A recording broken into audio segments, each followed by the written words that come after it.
నీ పేరేంటి? సిండి. మీ పేరు? జార్జ్. అప్పుడు సిండి, కమాన్, నీ పేరు అది కాదు కదా, ప్లీజ్ డోంట్. ఆ మాటకు వనూన్ అంటాడు, నా రియల్ నేమ్ మోర్చే వనూన్, కానీ మోసాద్ నుండి నా లైఫ్కి డేంజర్ ఉంది, అందుకే ఫేక్ నేమ్ యూజ్ చేస్తున్నాను.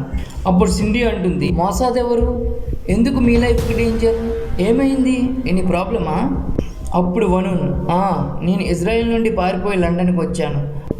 అక్కడ నేను డిమోనా రియాక్టర్ కంపెనీలో జాబ్ చేసేవాడిని. ఇజ్రాయెల్ న్యూక్లియర్ సీక్రెట్ పైన సండే టైమ్స్తో కలిసి ఒక స్టోరీని చేస్తున్నాను. అప్పుడు సిండి, ఓ అలా అయితే న్యూయార్క్ వెళ్దాం, అక్కడ టాప్ న్యూస్ పేపర్ ఏజెన్సీ మరియు లాయర్ని అరేంజ్ చేస్తాను. వద్దు, ఇక్కడ ఈ స్టోరీ పైన ఆల్రెడీ వర్క్ స్టార్ట్ చేశాను. By the way, thanks for supporting me. అలా మాట్లాడుతూ ప్రేమలో పడతాడు వనూన్. సిండితో సెక్స్ తప్ప అన్నీ చేస్తాడు, కానీ వనూన్ చాలా కాలం నుండి సెక్స్ కోసం తహతలాడుతున్నాడు. అందుకే Vanunu, Cindy I want to sex with you. ఆ మాటకు సిండి, వద్దు అంటే ఇక్కడ వద్దు, నేను రోమ్ వెళ్తున్నాను, నువ్వెందుకు రాకూడదు? అక్కడ నా సిస్టర్ అపార్ట్మెంట్ ఉంది, అక్కడైతే ఎవరి భయము ఉండదు, మోసాద్ భయం అస్సలే ఉండదు. నీ ప్రాబ్లమ్స్ అన్నీ మర్చిపోయేలా స్వర్గం చూపిస్తా. నిజానికి వనూన్కి ఇష్టం లేదు వెళ్ళడానికి, కానీ సిండి పైన ఉన్న ఆ గుడ్డి ప్రేమ వనూన్ని ఒప్పుకునేలా చేస్తుంది. ఒక్కరోజు తర్వాత ఒప్పుకుంటాడు సిండితో రోమ్కి వెళ్ళటానికి.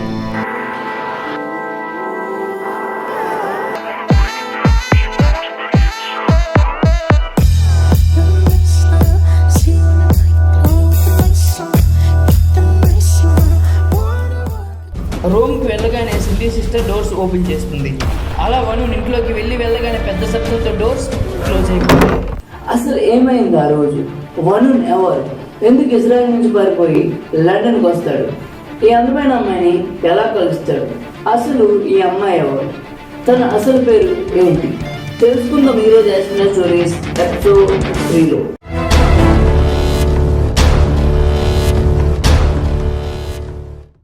గూఢచారి అన్న ముద్ర తప్ప ఎటువంటి పనులైతే ఒక దేశద్రోహి చేస్తాడో ఆ పనులన్నీ చేస్తాడు.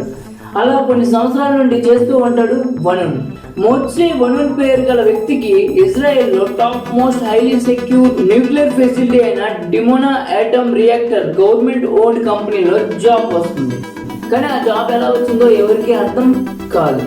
ఎందుకంటే వనూన్ ఒక లెఫ్ట్ వింగ్ రాడికల్, యాంటీ జైనిస్ట్ మరియు రాకా పార్టీ మెంబర్. అంతేకాదు రాకా పార్టీలో ఉన్న అరబ్ మెంబర్స్ వనూన్కి మంచి ఫ్రెండ్స్. వాళ్ళతో పాటు ఎక్స్ట్రీమ్ ప్రో ఫిలిస్తీన్ ర్యాలీస్ లో పాల్గొనేవాడు. అప్పుడప్పుడు రాకా పార్టీ మిలిటెంట్స్ వనూన్ అపార్ట్మెంట్కి వచ్చి వెళ్తుండేవారు. ఇంత వరస్ట్ బ్యాక్గ్రౌండ్ ఉన్న వనూన్కి తక్కువ సెక్యూరిటీ ఫార్మాలిటీతో డెమోనాలో జాబ్ వస్తుంది. ఇంత ఈజీగా ఆ జాబ్ ఎలా దొరికింది? ఎందుకంటే ప్రపంచంలోనే టాప్ పారానాయిడ్ మరియు ఎఫెక్టివ్ అయిన షెన్బెత్ ఫెయిల్ అయ్యిందా? నిజానికి ఫెయిల్ కాలేదు. షెన్బెత్ కి వనూన్ చేసే పొలిటికల్ యాక్టివిటీస్ మరియు తను చేసే ప్రతి యాక్టివిటీ షెన్బెత్ కి తెలుసు. అందుకే వనూన్ కి ఒకరోజు మీటింగ్ కి పిలుస్తారు. ఆ మీటింగ్ లో తను చేసే పొలిటికల్ యాక్టివిటీస్ మరియు యాంటీ ఇజ్రాయెల్ యాక్టివిటీస్ ని స్టాప్ చేయమని అడుగుతారు. అలాగే తనకు ఒక డాక్యుమెంట్ ఇచ్చి సైన్ చేయమని అడుగుతారు. ఆ డాక్యుమెంట్ లో తన బ్యాడ్ యాక్టివిటీస్ ని స్టాప్ చేస్తున్నట్టు ఇది వార్నింగ్ లెటర్ అని ఉంటుంది. కానీ వనూన్ ఏ డాక్యుమెంట్స్ మీద సైన్ చేయకపోగా తను చేసే పొలిటికల్ యాక్టివిటీస్ మరియు యాంటీ ఇజ్రాయెల్ యాక్టివిటీస్ ని కంటిన్యూ చేస్తాడు. అలాగే జాబ్ కూడా కంటిన్యూ అవుతుంది. వనూన్ పైన గవర్నమెంట్ నుండి కానీ కంపెనీ అఫీషియల్స్ నుండి కానీ ఎటువంటి యాక్షన్ తీసుకోకపోగా ఉల్టా సర్వేలెన్స్ ని తీసేస్తారు. ఇలా తన జాబ్ ని కంటిన్యూ చేస్తుండగా వనూన్కి డిమోనా ఆటమ్ రియాక్టర్ లో ఉన్న టాప్ మోస్ట్ సెక్యూర్ డిపార్ట్మెంట్ అయిన ఇన్స్టిట్యూట్ 2లో ఆపరేటర్ గా ప్రమోషన్ వస్తుంది. టోటల్ డిమోనా ఆటమ్ రియాక్టర్ కంపెనీలో 2700 ఎంప్లాయీస్ వర్క్ చేస్తారు. కానీ వాళ్ళలో ఇన్స్టిట్యూట్ 2లోకి 150 మందికి మాత్రమే ఎంట్రీ ఉంటుంది. ఆ 150 మందిలో వనూన్ ఒక్కడు. అందువల్లే వనూన్కి 2 ID కార్డ్స్ ఉంటాయి. 9567-8 for Dimona facility, 320 for institute 2. Institute 2 ని బయట నుంచి చూస్తే 2 ఫ్లోర్ బిల్డింగ్ కనబడుతుంది, కానీ ఎలివేటర్ ఉంటుంది. 2 ఫ్లోర్ బిల్డింగ్ కి ఎలివేటర్ ఏంటి ఫ్రెండ్స్? నిజానికి అండర్ గ్రౌండ్ లో 6 ఫ్లోర్స్ ఉంటాయి. ఆ 6 ఫ్లోర్స్ కి వెళ్ళడానికి ఎలివేటర్ ని యూజ్ చేస్తారు. అక్కడ న్యూక్లియర్ బాంబుని తయారు చేస్తూ ఉంటారు. ఈ అండర్ గ్రౌండ్ ఫ్లోర్స్ లో వనున్ నైట్ షిఫ్ట్ ఇన్ఛార్జ్ గా డ్యూటీ చేస్తాడు. వనున్ ని అబ్జర్వ్ చేసే సెక్యూరిటీ అన్న వాళ్ళే ఉండరు.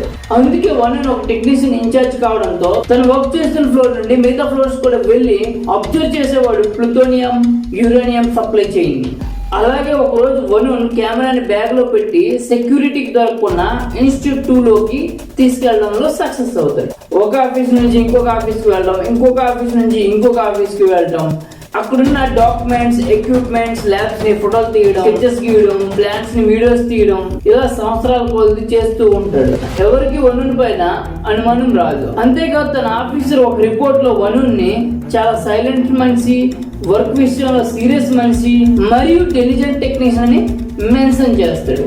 కానీ వనున్ చేస్తున్న పనుల గురించి ఆఫీసర్ కి తెలియదు.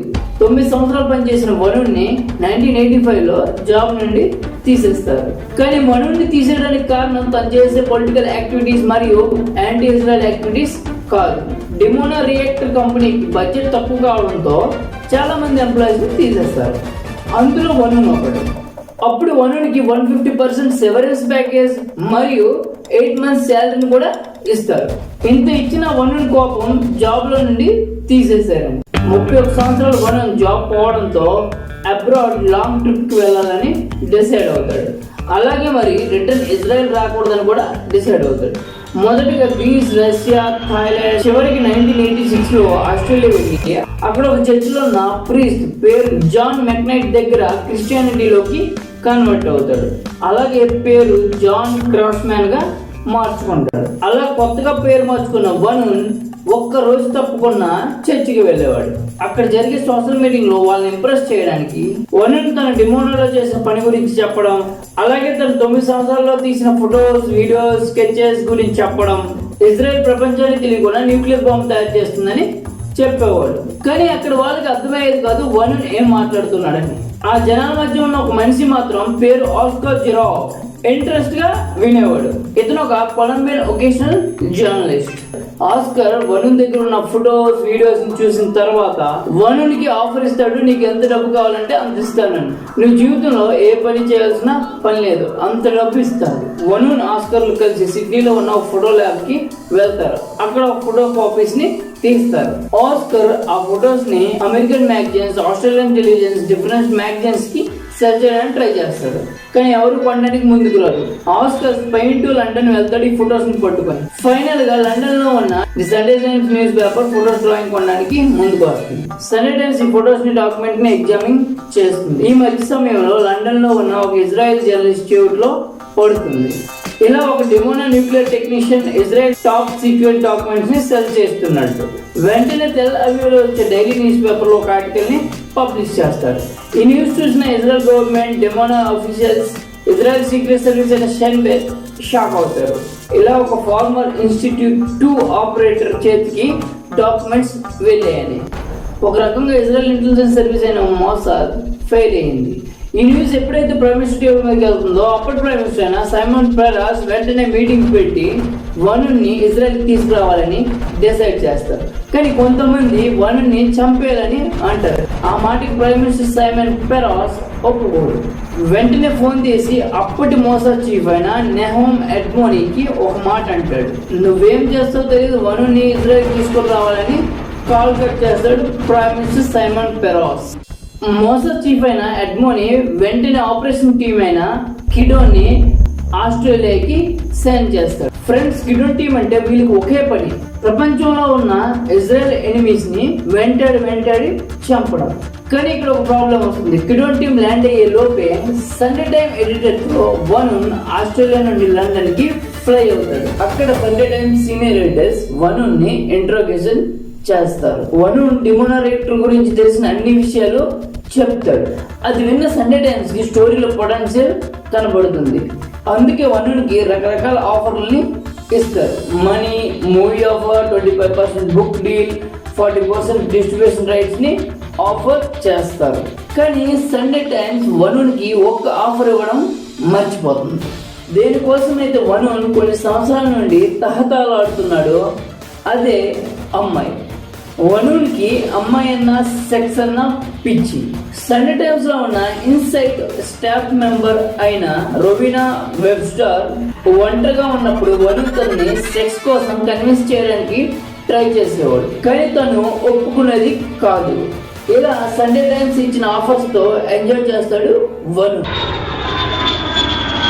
కొన్ని రోజుల తర్వాత మోసాద్ ఆపరేషన్ టీం ల్యాండ్ అవుతుంది లండన్ లో. సండే టైమ్స్ బిల్డింగ్ చుట్టూ మోసాద్ టీం జర్నలిస్ట్ గా మారువేషాలు వేసుకుని ఆఫీస్ లోకి వస్తున్న జర్నలిస్టులని ఫోటోస్ తీయడం స్టార్ట్ చేస్తారు. అలా ఫోటోలు తీస్తుండగా ఒక రోజు సండే టైమ్స్ బిల్డింగ్ నుండి బయటకు వస్తున్న వరుణ్ చూసి ఫోటోలు తీస్తారు. అలాగే తనని ఫాలో చేస్తారు. వరుణ్ ని మానిటర్ చేయడానికి మోసాద్ కాంబో మెథడ్ ని యూజ్ చేస్తుంది. ఫ్రెండ్స్, కాంబో మెథడ్ అంటే డైలీ వెళ్ళే ప్లేసెస్ ని మార్క్ చేయడం, అలాగే ఎక్స్పెక్టెడ్ ప్లేసెస్ అంటే ఇక్కడికి రావచ్చు అన్న ప్లేసెస్ ని మార్క్ చేసి అక్కడ ముందు నుండే మోసాద్ ఏజెంట్స్ ని డిప్లాయ్ చేయడం. 24 సెప్టెంబర్ వరుణ్ తిరుగుతూ టూరిస్ట్ స్పాట్ అయిన లిచెస్టర్ స్క్వేర్ కి వెళ్తాడు. అక్కడ ఒక న్యూస్ పేపర్ స్టాండ్ పక్కన ఉన్న ఒక అమ్మాయిని చూస్తాడు. ఆ అమ్మాయిని చూసిన వరుణ్కి అప్పటి టీవీ షో చార్లెస్ ఏంజల్స్ లో ఉన్న యాక్ట్రెస్ ఫరా ఫేషట్ గుర్తొస్తుంది. ముందుగా వరుణ్ మాట్లాడడానికి ట్రై చేస్తాడు, కానీ భయంకి వెళ్ళడు. కానీ అమ్మాయి కోసం తాతాలాడుతున్న వరుణ్ ధైర్యం తెచ్చుకుని అమ్మాయి దగ్గరికి వెళ్ళి పేరు అడుగుతాడు. అప్పుడు తను చెప్తుంది తన పేరు సిండి అని. నెమ్మదిగా వాళ్ళ మధ్య ఫ్రెండ్షిప్ మొదలవుతుంది. అలాగే వాళ్ళ మధ్య ప్రేమ స్టార్ట్ అవుతుంది. వరుణ్ తన ఇజ్రాయెల్ స్టోరీ, డిమోనా రియాక్టర్, తన జాబ్, సండే టైమ్స్ గురించి అన్ని చెప్తాడు. వరుణ్ ప్రాబ్లమ్స్ విన్న సిండి తనని హక్ చేసుకుని తన సానుభూతిని వ్యక్తపరుస్తుంది. అలా కొన్ని రోజుల్లో సిండి వరుణ్ తో కాంటాక్ట్ ఎస్టాబ్లిష్ చేస్తుంది. సిండి వరుణ్ తో సెక్స్ తప్ప అన్ని చేస్తుంది. ఒకరోజు వరుణ్ సిండిని సెక్స్ కావాలని అడుగుతాడు. అప్పుడు సిండి వరుణ్ ని మాటల్లో పెట్టి తప్పించుకుంటుంది. సిండి వరుణ్ చెప్తుంది, నా దగ్గర ఒక ఐడియా ఉంది, రోమ్ వెళ్దాం, అక్కడ నా సిస్టర్ అపార్ట్మెంట్ ఉంది, అక్కడైతే ఎవరి భయం ఉండదు, నీ ప్రాబ్లమ్స్ అన్ని సాల్వ్ అయిపోతాయి, అక్కడ నీకు స్వర్గం చూపిస్తా అంటుంది. వరుణ్ మొదట్లో ఒప్పుకోడు, కానీ సిండి మొండిగా ఫ్లైట్ టికెట్ కొనేసరికి వరుణ్ ఒప్పుకుంటాడు. ఎందుకంటే వరుణ్కి సిండి పైన ఉన్న గుడ్డి ప్రేమ రోమ్ కి వెళ్ళేటట్టు ఒప్పిస్తుంది. వరుణ్కి సిండికి దూరం అవడం ఇష్టం లేదు, అందుకనే ఒప్పుకుంటాడు. అదే కాక సిండి రోమ్ లో వరుణ్ తో సెక్స్ చేస్తానని ప్రామిస్ చేస్తుంది. కానీ ఈ ప్రామిస్ వెనుక ఉన్న కారణం వేరే ఉంది. నిజానికి అప్పటి ఇజ్రాయెల్ ప్రైమ్ మినిస్టర్ అయిన సైమన్ పెరెస్ వరుణ్ ని బ్రిటిష్ సాయిల్ లో కిడ్నాప్ చేయాలనుకోవటం లేదు. ఇజ్రాయెల్ గవర్నమెంట్ అప్పుడు British prime minister iron lady అని మార్గరెట్ థాచర్ తో రిలేషన్స్ పాట్ చేసుకోవాలనుకోవటం లేదు. ఎందుకంటే కొన్ని రోజుల క్రితం జర్మన్ టెలిఫోన్ బూత్ దగ్గర 8 ఫేక్ పాస్పోర్ట్స్ తో ఒక బ్రీఫ్ కేస్ బ్రిటిష్ గవర్నమెంట్ కి దొరుకుతుంది. దాని లింక్ ఇజ్రాయెల్ ఎంబసీకి ఉంది. అప్పటి నుంచి British prime minister Margaret Israel పైన కోపం ఉంది. That's why Israel government don't want to do same mistake again on British soil.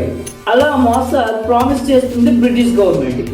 సిండి మరియు వరుణ్ ఒకరికొకరు తన ప్రేమని చేతిలో చేయి వేసుకుని వ్యక్తం చేస్తూ బ్రిటిష్ ఎయిర్వేస్ ఫ్లైట్ 504 లో బోర్డింగ్ అవుతారు రోమ్ కి. రోమ్ లో ల్యాండ్ అవ్వగానే ఒక ఇటాలియన్ పువ్వులతో వెల్కమ్ చేస్తాడు. అలాగే తన కారులోకి ఎక్కిస్తాడు సిండి వరుణ్ ని. సిండి కార్ జర్నీలో వరుణ్ ని హగ్ చేయడం, కిస్ చేయడం చేస్తూ తన ప్రేమని చూపిస్తుంది. అలాగే వరుణ్ కూడా మరికొద్ది క్షణాల్లో సెక్స్ చేస్తానని ఊహల్లో తేలుతూ సిండిని కిస్ చేస్తూ ఉంటాడు.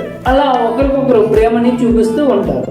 దగ్గర సమయం రాత్రి 10 గంటలు అవుతుంది. ఆ కారు ఒక చిన్న ఇంటి దగ్గర ఆగుతుంది. ఎప్పుడైతే సిండి సిస్టర్ డోర్ ఓపెన్ చేస్తుందో ముందుగా వరుణ్ ఇంట్లోకి వెళ్తాడు. ఇలా వెళ్ళగానే పెద్ద సౌండ్ తో డోర్స్ క్లోజ్ అయిపోతాయి. వెంటనే ఇద్దరు మనుషులు వరుణ్ నేలపైన పడేసి కుర్చీలో కూర్చుని పెట్టి కాళ్ళు చేతులు కడుతూ ఉండగా అదే టైంలో ఏ అమ్మాయి అయితే డోర్స్ ఓపెన్ చేసిందో ఆ అమ్మాయి వరుణ్కి ఇంజెక్షన్ వేస్తుంది. అప్పుడు వరుణ్ నెమ్మదిగా అన్కాన్షియస్ లోకి వెళ్తాడు. వరుణ్ కళ్ళు తెరిచి చూసేసరికి ఒక చిన్న క్యాబిన్ లో బందీగా ఉంటాడు. అది ఒక సిప్పు, పేరు ఎస్ఎస్ నోగా క్యాబిన్ లో ఉంటాడు. ఇంత కఠినమైన పరిస్థితుల్లో కూడా వరుణ్ తన గురించి ఆలోచించకుండా సిండికి ఏమైందో అని డోర్స్ బద్దలయ్యేలాగా కొడతాడు. బయట ఉన్న గార్డ్స్ కు అడుగుతాడు సిండి కోసం. వరుణ్కి ఇంకా అర్థం కాలేదు సిండి తన లవర్ కాదు, తన ఒక మోసాద్ ఏజెంట్ అని. తనతో పాటు రోమ్ లో ఆ ఇంట్లోకి రాలేదు. తను వనూన్ని ఇటలీలోనే వదిలేసిందని. ఎవరైతే సింధీ తీసుకెళ్లిన ఇంటి డోర్స్ తీశారో తన సింధీ సిస్టర్ కాదు, తన ఒక మోసాద్ డాక్టర్.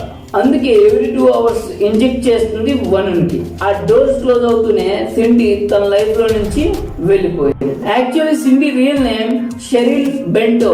తను యూజ్ చేసిన నేమ్ సింధీ తన సిస్టర్ సింధీ హెనింది. అలాగే తన పాస్పోర్ట్ కూడా యూజ్ చేస్తుంది లండన్ వెళ్ళటానికి. షెరిల్ బెంటో ఒక అమెరికన్ బిజినెస్ మ్యాన్ కూతురు. 17 సంవత్సరాల వయసులో అమెరికా నుండి తన జన్మభూమి అయిన ఇజ్రాయెల్ కి వస్తుంది. ఇజ్రాయెల్ డిఫెన్స్ ఫోర్స్ జాయిన్ అయిన తర్వాత కొన్నాళ్ళకి ఇజ్రాయెల్ మిలిటరీ ఆఫీసర్ ని మ్యారేజ్ చేసుకుని ఇజ్రాయెల్ లో సెటిల్ అవుతుంది. తనకున్న తెలివితేటలు, ఐక్యూ, దేశభక్తి మరియు తన దగ్గర అమెరికన్ పాస్పోర్ట్ ఉండడంతో మోసాదులో ఉన్న ఒక ఏజెంట్ తన స్కిల్స్ ని రికగ్నైజ్ చేసి మోసాదులో రిక్రూట్ చేసుకుంటారు. వనుని పట్టుకోవడం ఈ ఆపరేషన్ తన కెరీర్ లోనే ఫస్ట్ ఆపరేషన్. దీనికి ముందు బెంటో అంటే సింధీకి ఎటువంటి ఫీల్డ్ ఎక్స్పీరియన్స్ లేదు. 1-2 సంవత్సరాల కఠినమైన మోసాద్ ట్రైనింగ్ తప్ప.